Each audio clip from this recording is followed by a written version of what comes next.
கல்வி கற்கணும் அப்படின்னும், பெண்களை விட ஆண்கள் தான் வந்து மேல் படிப்பு படிக்கணும்னு, ஆண்கள் வந்து கல்வியை கற்று அதன் மூலம் வேலை வாய்ப்பை தேடி பொருளாதாரத்தை ஈட்ட வேண்டும் அப்படிங்கிறது சமூகத்துடைய ஒரு பார்வையாக இருக்குது. இன்னும் பெண்களை பொறுத்தவரை, அதாவது பருவ வயதை அடைந்ததுக்கு அப்புறம் உங்களுடைய பள்ளி படிப்பை நிறுத்தணும், இன்னும் ஒரு குறிப்பிட்ட வயதை அடைந்ததுக்கு அப்புறம் உங்களுக்கு திருமணம் முடிச்சு வச்சிடணும் அப்படின்னு பெண்களுடைய ஒரு பார்வையாக இருக்குது. அதே போலதான் நம்மளுடைய இஸ்லாமிய மார்க்கம் சொல்லுதா அப்படின்னும், இன்னும் ஆண்களுக்கு மட்டும்தான் கல்வியை வலியுறுத்துகிறதா, பெண்களுக்கும் கல்வியை வலியுறுத்துகிறதா என்பதை பற்றி கொஞ்சம் விரிவாக எனக்கு சொல்லுங்க. இங்க நம்ம கவனிக்க வேண்டிய விஷயம் என்னன்னா, அல்லாஹ் நமக்கு தொழுகையோ ஜக்காத்தையோ இல்ல நோம்பையோ நமக்கு முதல்ல கடமையாக்கல. அல்லாஹ் நீ போது, நீங்க படி அப்படின்னு சொல்லி இதன் மூலியமாக தான் இஸ்லாத்தினுடைய செய்திகளை ஆரம்பிக்கிறான். ஆண்களுக்கு மட்டும் இல்லாம பெண்களுக்கும் கல்வியை வலியுறுத்தினா சொல்லுது. இறைவன் அருளிய முதல் வசனமே இத பத்தியாக தான் இருக்கு. பிஸ்மி ரப்பி கல்லதி ஹலக், படைத்த உமது இறைவனின் பெயரால் ஓதுவீராகன்னு அல்லாஹ் சொல்றான். இந்த வசனத்துல ஆண்களே நீங்க படிங்க, இல்ல நீங்க பெண்களே நீங்க படிங்கன்னு அல்லாஹ் தனித்தனியா பிரிச்சு சொல்லல. அப்ப கல்விங்கிறது நமக்கு பொதுவாக தான் இருக்கு. அல்லாஹ் பொதுவாக தான் ஓதுவீராக படிப்பீராகன்னு அல்லாஹ் சொல்றான். இன்னும் அல்லாஹ் சொல்லும் போது குல் ஹல் யஸ்தவில்லதீன யஅலமூன வல்லதீன லா யஅலமூன், அறிந்தோரும் அறியாதோரும் சமமாவார்களா அப்படின்னு அல்லாஹ் கேக்குறான்.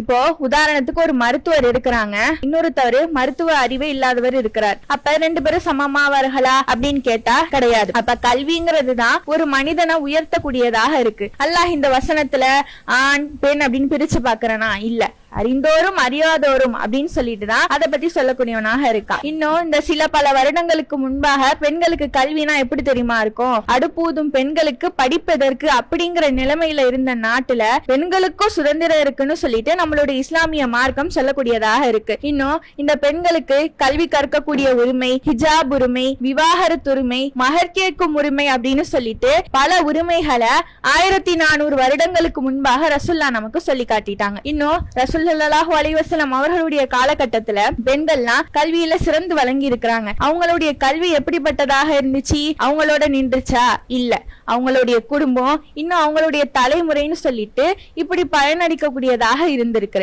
இன்னும் அல்லாஹ் சொல்லும் போது பெண்களுக்கு கடமைகள் வழங்கி இருக்கிறத போன்று உரிமைகளையும் நம்ம வழங்கி இருக்கிறோம் அப்படின்னு அல்லாஹ் சொல்றான். இன்னைக்கு சில பெண்கள் எப்படி இருக்கிறாங்க அப்படின்னா, சில கடமைகளை எடுத்துக்கிட்டு உரிமைகளை விட்டுறாங்க. இன்னும் சிலர் எப்படி இருக்கிறாங்கன்னா, உரிமைகளை எடுத்துக்கிட்டு கடமைகளை விட்டுறாங்க. இதுக்கெல்லாம் காரணம் எதுவாக இருக்கு, அவங்க கல்வியை சரிவர அறியாம இருக்கிறது தான் இதுக்கு காரணமாக இருக்கு.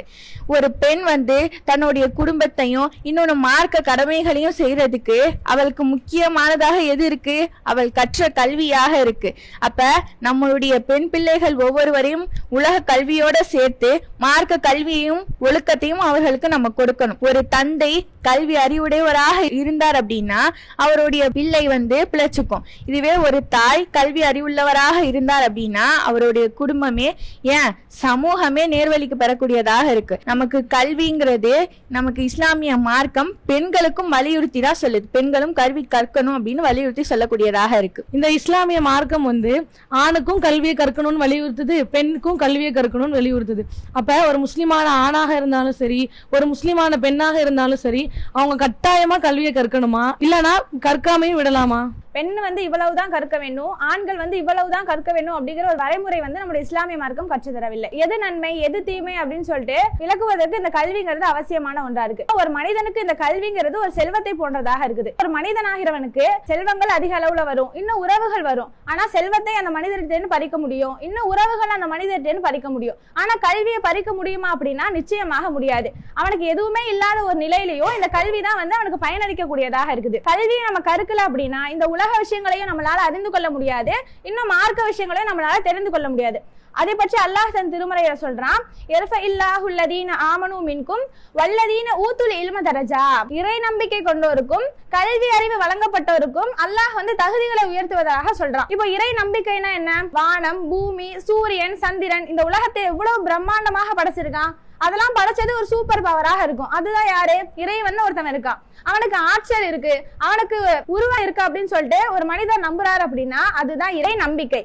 அப்போ இந்த இறை நம்பிக்கையையும் கல்வியையும் இறைவன் ஒப்பிட்டு இப்படிப்பட்டவங்களுக்கு தான் நான் வந்து கல்வியுடைய அந்தஸ்தை உயர்த்திக்கிறேன் அப்படின்னு அல்லாஹ் வந்து சொல்லக்கூடியவனாக இருக்கான். படைப்பாற்றலை பத்தி நீங்க சிந்திங்க, அதுதான் இன்னும் சிந்திக்க தூண்டக்கூடியதாக இருக்குதுன்னு சொல்றாங்க.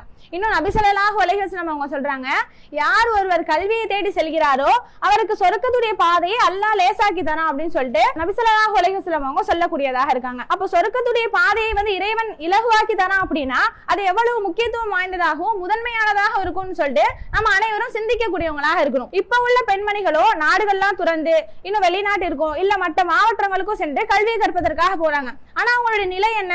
கல்வி கற்க போற பிள்ளைகள் ஒழுக்கங்களை மறந்து விடக்கூடியவங்களாக இருக்காங்க, நல்ல பண்புகளை மறந்து வாழக்கூடியவங்களாக இருக்காங்க. இன்னும் தீய பழக்கங்களிலும் தீய உறவுகளிலும் தீய நட்பு வட்டாரங்களுக்குள்ள சிக்கி கல்வியை மட்டும் இல்லாம அவங்களுடைய வாழ்க்கையையும் இழந்து விடக்கூடிய ஒரு நிலைமை ஏற்படுது. அப்போ இந்த கல்விங்கிறது ஆணுக்கும் பெண்ணுக்கும் சம உரிமையை வழங்குகிறது, இன்னும் கட்டாயமாக கற்க வேண்டும். அப்ப இந்த கல்வியை கற்க மூலம் தான் எது நன்மை எது தீமை என்று அறிய முடியும். அதுதான் இந்த உலகத்திற்கும் மறுமைக்கும் பயனளிக்கக்கூடியதாக இருக்குது. இப்ப நமக்கு கல்வி கட்டாயம் கற்கணும்னு புரிஞ்சிருச்சு, அதன் மூலியமா நமக்கு நிறைய பலன்கள் இருக்குன்னு புரிஞ்சிருச்சு. அப்ப இந்த கல்வியை வச்சு நம்ம எதை அதிகமா சிந்திக்கணும்? இந்த உலக விஷயத்தை பத்தி சிந்திக்கணுமா இல்ல மார்க்க விஷயத்தை பத்தி சிந்திக்கணுமா? ஏன்னா நம்ம அனைவரும் கல்வியை படிக்கிறோம், உலக கல்வியாக இருக்கட்டும் மார்க்க கல்வியாக இருக்கட்டும், நம்ம அனைவரும் வந்து கல்வியை படிக்கிறோம். ஆனா சிந்திக்கிறோமா அப்படின்னா அது வந்து ஒரு கேள்விக்குறியாக தான் இருக்குது. நம்ம சிந்திக்கக்கூடிய முதல் விஷயம் அப்படின்னா அல்லாஹ் வந்து இந்த குர்ஆனை பற்றி தான் சொல்றான். ஏன்னா இந்த கல்வியை கற்க கற்க இறைவனின் பக்கம் நம்மளுடைய நெருக்கம் அதிகமாகுதா இல்ல அல்லாஹுடைய நினைவை விட்டு நம்ம புறம் தள்ளுறோமா அப்படின்னு சொல்லிட்டு நம்ம ஒவ்வொருவரும் சிந்திக்கக்கூடியவங்களாக இருக்கணும். இன்னும் அல்லாஹ் வந்து இந்த கல்வி அறிவுங்கிறது மனிதனுக்கு தான் கொடுத்திருக்கான். 5 அறிவு உயிரினங்கள் அல்லாத மனிதனுக்கு தான் இந்த பகுத்தறிவு அப்படிங்கிற ஒரு அறிவை கொடுத்திருக்கான். அப்போ அதை வைத்து நம்ம சிந்தித்து செயல்படக்கூடியவங்களாக இருக்கணும். இதை பற்றி அல்லாஹ் தன் திருமறையில சொல்லும் போது அஃபலா யதபருனல் குர்ஆன, இந்த குர்ஆனை நீங்க சிந்திக்க மாட்டீர்களா அப்படின்னு சொல்லிட்டு நம்ம இடத்துல கேள்வி கேட்கிறோம். அப்ப குர்ஆனை சிந்திக்கணும்னா என்ன?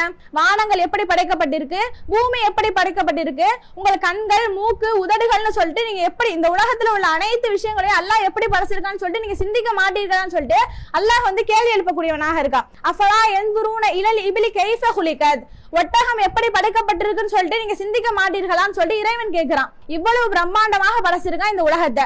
அந்த பரப்பளவுல பாதி இடமாக இந்த பாலைவனம்ங்கிறது இருக்குது. அந்த பாலைவனத்துல நம்மளால உயிர் வாழ முடியுமா? மற்ற உயிரினங்கள் அந்த இடத்துல உயிர் வாழ முடியுமானா நிச்சயமாக முடியாது.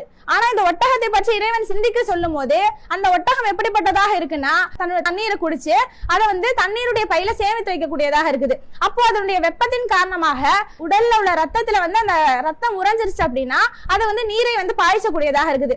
இன்னும் அதனுடைய காலுக்கு வந்து பலமானதாக இறைவன் வந்து என்ன பண்ணிருக்கான், ஒரு சதை தூண்டை வந்து உருவாக்கி இருக்கான். இப்படி ஒவ்வொரு விஷயங்களும் இறைவன் வந்து நீங்க சிந்திக்க மாட்டீர்களா அப்படின்னு சொல்லக்கூடியவனாக இருக்கான். மற்ற விஷயங்களை நம்ம சிந்திக்கிறோம், இது எப்படி வந்திருக்கு இது எப்படி வந்திருக்குன்னு சிந்திக்கணுமே தவிர மார்க்க விஷயங்கள்ல இறைவன் சொல்லக்கூடிய ஒரு வரைமுறைக்குள்ள இருக்கிறோமா அதை நம்ம சிந்தித்து செயல்படுகிறோமா அப்படின்னு சொல்லிட்டு நம்ம யாரும் பார்க்கறது கிடையாது. அப்ப இந்த மார்க்க விஷயங்களை நம்ம சிந்திப்பது மூலமாக தான் எது நன்மை எது தீமைன்னு சொல்லிட்டு விளங்கி நம்மளால வாழ முடியும். சமீப காலமாக தான் இந்த ஃபெமினிசம் பெண் உரிமை அப்படின்னு சொல்லிட்டு பேசப்படுது. அப்போ ரசூலுல்லாஹ்வுடைய காலகட்டத்திலயுமே சஹாபிய பெண்மணிகள்லாம் இருக்கதான் செஞ்சாங்க. அவர்கள்லாம் வந்து கல்வி கற்றாங்களா?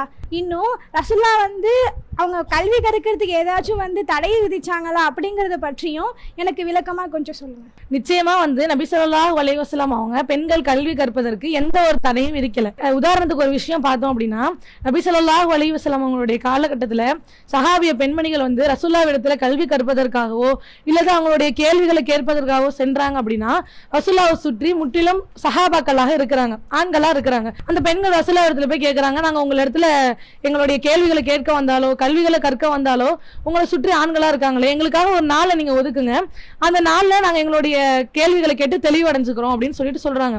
அதுக்கு ரசூலுல்லாஹ் வந்துட்டு ஒரு நாளை ஒதுக்கி அவங்களுக்கான பதில்களை சொல்றாங்க. அப்ப இப்ப சமீப காலமாக தான் இந்த ஃபெமினிசம் பெண் உரிமை அப்படிங்கறத பத்தி பேசப்படுது. ஆனா நபி ஸல்லல்லாஹு அலைஹி வஸல்லம் அவங்க 1400 வருடங்களுக்கு முன்னாடியே பெண்களுக்கு கல்வி உரிமை உண்டு, பெண்கள் கல்வி கற்கணுங்கிறத நமக்கு ஆழமா பதிய வச்சுட்டு போயிட்டாங்க. இன்னைக்கு கல்வி கற்க பெண்களுடைய நிலையானது எப்படி இருக்குன்னு பார்த்தோம் அப்படின்னா ரொம்ப தவறான வழியில செல்லக்கூடியவங்களாக தான் இருக்கிறாங்க. இப்ப நாங்க வந்து கல்வி கற்ற பெண்கள் நாங்க மூவ் ஆன் பண்றோம், அடுத்த நிலைக்கு நாங்க வந்துட்டு போறோம் அப்படின்ற பேர்ல தவறான பாதையில போறாங்க. ஒரு சாரார் எப்படி இருக்காங்க அப்படின்னா நாங்க திருமணமே செஞ்சுக்க மாட்டோம், நாங்க இந்த லைஃபை என்ஜாய் பண்ண போறோம், இதுதான் எங்களுடைய உரிமையா இருக்குது, நாங்க எங்க உரிமையை எடுத்துக்கிறோம். இன்னொரு சாரார் வந்துட்டு நாங்க திருமணம் செஞ்சுக்க மாட்டோம், ஆனா என்ன ஒரு அந்நிய ஆணோட நாங்க வாழுவோம், அதுதான் லிவிங்ல இருப்போம் அப்படின்ற மாதிரி ஒரு சாராரும். இன்னொரு சாரார் எப்படி இருக்காங்க அப்படின்னா ஒரு பெண் எடுத்துக்கிட்டோம் அப்படின்னா அந்த பெண்ணு இன்னொரு பெண்ணை திருமணம் பண்ணிக்கிற மாதிரியும் ஒரு ஆண் இன்னொரு ஆண் திருமணம் செஞ்சுக்கலானும் இந்த மாதிரி பெண்ணியம் பேசக்கூடியவர்கள் பேசக்கூடியவங்களாகவும் சட்டம் பேசக்கூடியவங்களாகவும் இருக்கிறாங்க. இது யார் இப்படி பேசுறாங்கன்னு பார்த்தா கல்வி கற்றவங்க தான் பேசுறாங்க. ஆனா சஹாபிய பெண்மணிகள் அவங்க கற்ற கல்வியையும், அவங்களுக்கு எந்த தடையும் விதிக்கப்படல, அவங்க கற்ற கல்வியும் சரி, அவங்க படிச்ச மார்க்கத்தையும் சரி எப்படி பயன்படுத்துறாங்கன்னா சரியான முறையில தங்களும் தங்களுடைய குடும்பத்தினரும் தங்களுடைய சமுதாயமும் பயன்படக்கூடிய வகையில தான் அவங்களுடைய கல்வியை உபயோகப்படுத்தக்கூடியவங்களாக இருந்தாங்க. இன்னும் ஆயிஷா ரலியல்லாஹு அன்ஹா அவங்களை எடுத்துக்கிட்டோம் அப்படின்னா, இவங்க வயதுல சிறியவங்களாக இருந்தாலும் அவங்க கல்வி அறிவுல சிறந்தவங்களாக இருந்திருக்காங்க. நபி ஸல்லல்லாஹு அலைஹி வஸல்லம் அவங்களோட வாழ்ந்த காலங்கள் கம்மியாக இருந்தாலும் அவங்க கூட இருந்த நாட்கள்ல அதிகமான ஹதீஸ்கள் அவங்க இடத்துல இருந்து சேமிச்சு நமக்காக அறிவிச்சிருக்காங்க. சஹாபாக்கள்ல அதிகமான அளவு ஹதீஸ்களை அறிவிச்சவங்க யாருன்னு பார்த்தோம் அப்படின்னா அபூ ஹுரைரா ரலியல்லாஹு அன்ஹு அவங்க தான். அவங்களுக்கு அடுத்தபடியாக ஒரு பெண்மணியா இருந்து ஆயிஷா ரலியல்லாஹு அன்ஹா அவங்க அதிகமான ஹதீஸ்களை அறிவிக்கக்கூடியவங்களாக இருந்திருக்காங்க. ஒரு படி அதிகமா நம்ம பார்த்தோம் அப்படின்னா சஹாபாக்கள் இடத்துல அவங்களுக்கு ஏதாவது சந்தேகங்கள் ஏற்பட்டுச்சு இந்த மார்க்க விஷயத்துல அப்படின்னா ஆயிஷா ரலியல்லாஹு அன்ஹா அவங்க இடத்துலதான் வந்துட்டு தெளிவு பெறக்கூடியவங்களாக இருந்திருக்காங்க. ரசூலுல்லாஹ்க்கு அடுத்தபடியா ஆயிஷா ரலியல்லாஹு அன்ஹா அவங்க இடத்துல வந்து தெளிவுபடக்கூடியவங்களா சஹாபாக்கள் இருந்திருக்காங்க. அபூ மூஸா ரலியல்லாஹு அன்ஹு அவங்க சொல்றாங்க, சஹாபாக்களாகிய எங்களுக்கு எங்களுடைய ஹதீஸ்கள்ல ஏதாவது சிக்கல்கள் ஏற்பட்டுச்சு அப்படின்னா நாங்க ஆயிஷா ரலியல்லாஹு அன்ஹா அவங்க இடத்துல தான் போவோம். நாங்க அது வரைக்கும் இல்லாத ஒரு அளவு ஒரு அறிவை வந்துட்டு அந்த அவங்க சொல்ற கருத்துக்கள் மூலமா நாங்க பெற்று இருக்கோம். இது வரைக்கும் ஒரு புதியதொரு கருத்து அவங்க இடத்துல இருந்து நாங்க பெறாம இருந்ததே கிடையாது அப்படின்னு அறிவிக்கக்கூடியவங்களாக இருக்கிறாங்க. உம்மு சலமா ரலியல்லாஹு அன்ஹா அவங்க இவங்களும் நபி ஸல்லல்லாஹு அலைஹி வஸல்லம் அவங்களுடைய மனைவிமார்கள்ல ஒருத்தவங்க தான். இவங்களை வந்து நபி ஸல்லல்லாஹு அலைஹி வஸல்லம் அவங்க என்ன பண்றாங்கன்னா உதைபியா உடன்படிக்கையின் போது அங்க அழைச்சிட்டு போறாங்க. அப்ப உடன்படிக்கை எல்லாம் முடிஞ்சிருது. நபி ஸல்லல்லாஹு அலைஹி வஸல்லம் அவங்க என்ன பண்றாங்க, நபி தோழர்கள் இடத்துல வந்துட்டு உங்களுடைய முடிகளை மலித்துட்டு குர்பானி பிராணிகளை வந்து அறுத்து பலியிடுங்க அப்படின்னு சொல்றாங்க. உடன்படிக்கையில வந்துட்டு கவலையில இருந்த சஹாபாக்கள் என்ன பண்ணிடுறாங்க, ஒண்ணு ரசூலுல்லாஹ் சொல்றதை வந்து செய்யாம அமைதியா அப்படி சோகத்திலே உட்கார்ந்து இருக்காங்க. நபி ஸல்லல்லாஹு அலைஹி வஸல்லம் அவங்க 3 தடவை சொல்றாங்க. அவங்க செய்யாததோட உம்மு சலமா ரலியிட வந்துட்டு போறாங்க. போய் சொல்றாங்க, அங்க நடந்த விஷயங்களும் சொல்றாங்க. உம்மு சலமா ரலி அப்ப எவ்வளவு ஒரு அழகான ஒரு ஆலோசனை கொடுத்திருக்காங்க அப்படின்னா, யா நபி அல்லாஹி, அல்லாஹுடைய தூதரே, அத்துஹிப்பு தாலிக, அவங்க இதை செய்யணும் நீங்க விரும்புறீங்களா, உஹ்ரிஸ் நீங்க வெளியேறுங்க, லா துகல்லிம் பேசாதீங்க, அஹத மின்கும் எந்த ஒருவரிடமும் நீங்க பேசாதீங்க, ஹத்தா கன்ஹரு தாலிக்க அதை அவங்க அறுத்து பலியிடுற வரைக்கும் நீங்க எந்த ஒருவரிடமும் பேசாதீங்கன்னு ஒரு ஆலோசனை சொல்றாங்க. ரசூலுல்லாஹ் அதே மாதிரி போறாங்க. போய் சஹாபாக்கள் யாரிடத்துலயும் பேசாம அவங்க சொன்ன மாதிரி அவங்க முடிய மதிச்சுக்கிட்டு அவங்க குர்பானி பிராணிகளை பலி கொடுக்கறதுக்காக போறாங்க.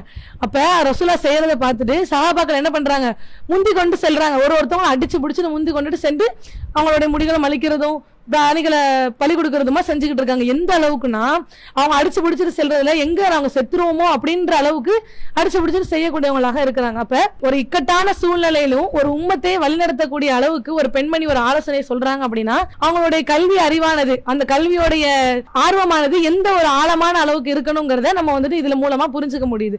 அப்ப நபி ஸல்லல்லாஹு அலைஹி வஸல்லம் அவங்க கல்வி கற்பதற்கு, பெண்கள் கல்வி கற்பதற்கு எந்த ஒரு தடையும் விதிக்கல.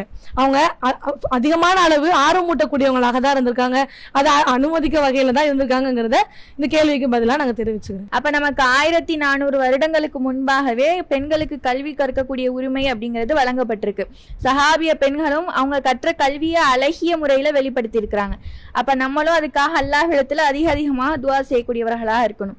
அப்போ அல்லாஹ்விடத்துல நம்ம துஆ செய்யும் போது எது கிடைத்தால் அனைத்துமே நமக்கு கிடைத்து விடக்கூடியதாக இருக்கு. ஒரு சாதாரண ஒரு மனிதனானவன் தன்னுடைய இறைவனிடத்துல எல்லா விஷயத்தையும் கேட்கக்கூடியவனா இருக்கான். பிரார்த்தனை மூலியமாக தன்னுடைய இறைவனிடத்துல எல்லாத்தையும் கேட்கிறான். தன்னுடைய ஆரோக்கியத்தை கேட்கிறான், தன்னுடைய வியாபாரத்துல வந்து லாபம் வேணும்னு கேட்கிறான், தனக்கு அழகாகணும் அப்படின்னு சொல்லிட்டு கேட்கிறான், எனக்கு நிம்மதி வேணும்னு கேட்கிறான். இப்படி எல்லா விஷயத்தையுமே தன்னுடைய இறைவனிடத்துல ஒரு மனிதனானவன் பிரார்த்தனை செய்யக்கூடியவனாக இருக்கிறான். ஆனா கல்வியை ஒரு மனிதன் வந்து பிரார்த்தனை செஞ்சு கேட்கிறானான்னு கேட்டா சில குறிப்பிட்ட நேரங்கள்ல மட்டும் தான் கேட்கக்கூடியவனா இருக்கான். அவனுக்கு ஏதாச்சும் ஒரு எக்ஸாம் வரும்போதோ அல்லது அவனுக்கு ஒரு ரிசல்ட் நேரம் வரும்போதோ அப்படிங்கும் போதுதான் வந்து கல்வியை கேட்டு அல்லாஹ்விடத்துல பிரார்த்தனை செய்யக்கூடியவனாக இருக்கிறான். ஆனா கல்வி அப்படிங்கிறது ஒண்ணு இருந்தாலே நமக்கு அனைத்து விஷயங்களும் கிடைக்கக்கூடியதாக இருக்கு. நம்ம எது பண்ணா நமக்கு அதிகமா லாபம் வரும், எது பண்ணா நம்ம நஷ்டம் அடைஞ்சிரும் அப்படின்னு சொல்லிட்டு அந்த கல்வியை பயன்படுத்தி தான் அவனால சிந்தித்து செயல்பட முடியும்.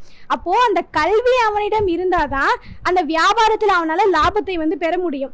அப்போ அடிப்படையா என்ன இருக்குது? இந்த கல்வியானது தான் இருக்கு. இன்னும் ஆரோக்கியத்தை எடுத்துக்கிட்டோம் அப்படின்னா, நமக்கு கல்வி அறிவு இருந்துச்சு அப்படின்னா நம்ம என்ன பண்ணுவோம், இந்த சாப்பாடு சாப்பிட்டா நம்ம உடல் ஆரோக்கியமா இருக்கும், இதெல்லாம் சாப்பிட்டா நம்முடைய உடல் வந்து பலகீனம் ஆயிடும் அப்படின்னு சொல்லிட்டு அந்த கல்வி அறிவின் மூலயமா சிந்தித்து செயல்படக்கூடியவர்களாக இருப்போம். அப்போ ஒரு மனிதனுக்கு அடிப்படையா என்ன வேணும்? கல்விங்கிறது வந்துட்டாலே அவனுக்கு தேவையான ஆரோக்கியம் அவனுக்கு கிடைச்சிரும், அவனுக்கு தேவையான வியாபாரத்துல லாபம் அவனுக்கு கிடைச்சிரும், இப்படி அவனுக்கு தேவையான ஒவ்வொரு விஷயமும் கிடைக்கக்கூடியதாக இருக்கும். இந்த கல்வி அப்படிங்கிறது எந்த அளவுக்கு வந்து முக்கியத்துவமானது அப்படின்னா, அல்லாஹ் வந்து ஆதம் நபி அவர்களை படைச்சி அல்லம ஆதமல் அஸ்மா குல்லஹா, ஆதம் நபிக்கு எல்லாவற்றின் பேர்களையும் கற்றுக் கொடுத்தேன் அப்படின்னு சொல்லிட்டு அல்லாஹ் தன்னுடைய திருமறை குர்ஆன்ல சொல்லக்கூடியவனாக இருக்கான். அப்போ ஃபர்ஸ்ட் அல்லாஹ் என்ன பண்ற, ஆதம் நபிக்கு ஒரு செல்வத்தையோ அவர்களுக்கு தேவையான பொருட்களை எதுவுமே கொடுக்கல, அவர்களுக்கு தேவையான கல்வி அறிவை தான் கொடுத்தான். அப்படி கொடுத்து அல்லாஹ் வந்து வானவர்களை கூப்பிட்டு இந்த மாதிரி காட்டி நீங்க இதை சொல்லுங்க அப்படின்னு சொல்லிட்டு சொல்றான். அப்போ வந்து வானவர்கள் சொல்றாங்க, இறைவா நீயே தூயவன், நீ எந்த அறிவை எங்களுக்கு கொடுத்துருக்கியோ அதை தவிர எங்களுக்கு வேற எந்த அறிவும் இல்லை, நீயே வந்து நன்கறிந்தவன் அப்படின்னு சொல்லக்கூடியவர்களாக வானவர்கள் இருக்காங்க. அப்போ வந்து ஆதம் நபிட்ட வந்து அல்லாஹ் சொல்றான், நீ அவங்களுக்கு எல்லா விஷயத்தையும் கற்றுக்கொடு அப்படின்னு சொல்றான். அதே மாதிரி ஆதம் நபி என்ன பண்றாங்க, வானவர்கள்ட்ட எல்லா விஷயத்தையும் கற்றுக் கொடுக்கக்கூடியவர்களா இருக்காங்க. கல்வி அறிவுங்கிறது தான் ஒரு மனிதனை எல்லா இடத்துலயும் என்ன தகுதியை வந்து உயர்த்தக்கூடியதாக இருக்கும். அப்போ கல்வி அறிவை தான் நம்ம அதிகமாக அல்லாஹ்விடத்துல பிரார்த்தனை செய்யக்கூடியவர்களா இருக்கணும். இன்னும் சொல்ல போனா வானவர்கள் எதால படைக்கப்பட்டாங்க? ஒளியால் படைக்கப்பட்டாங்க. ஆனா ஆதம் நபி எதால படைக்கப்பட்டாங்க? களிமண்ணால் படைக்கப்பட்டாங்க. ஆனா கல்வியில யார் உயர்ந்தவர்களா இருந்தாங்க? ஆதம் நபி தான் உயர்ந்தவர்களா இருந்தாங்க. அப்போ எல்லா இடத்துலயும் கல்வியானதுதான் தகுதியில உயர்த்தக்கூடியதாக இருக்குது. அப்போ அல்லாஹ்விடத்துல அதிகமா நம்ம எதை கேட்கிறோமோ இல்லையோ கல்வி ஞானத்தை தான் அதிகமா கேட்கக்கூடியவர்களா இருக்கணும். ரப்பி ஜித்னி இல்மா, இறைவா என்னுடைய கல்வி ஞானத்தை அதிகப்படுத்துவாயாக இப்படின்னு சொல்லிட்டு அல்லாஹ்விடத்துல அதிகமா கல்வியை கேட்டு நம்ம வந்து ஈருலகிலும் வெற்றி பெற நன்மக்களாக இருக்கணும். அஸ்ஸலாமு அலைக்கும் வரஹ்மத்துல்லாஹி வபரகாத்துஹு.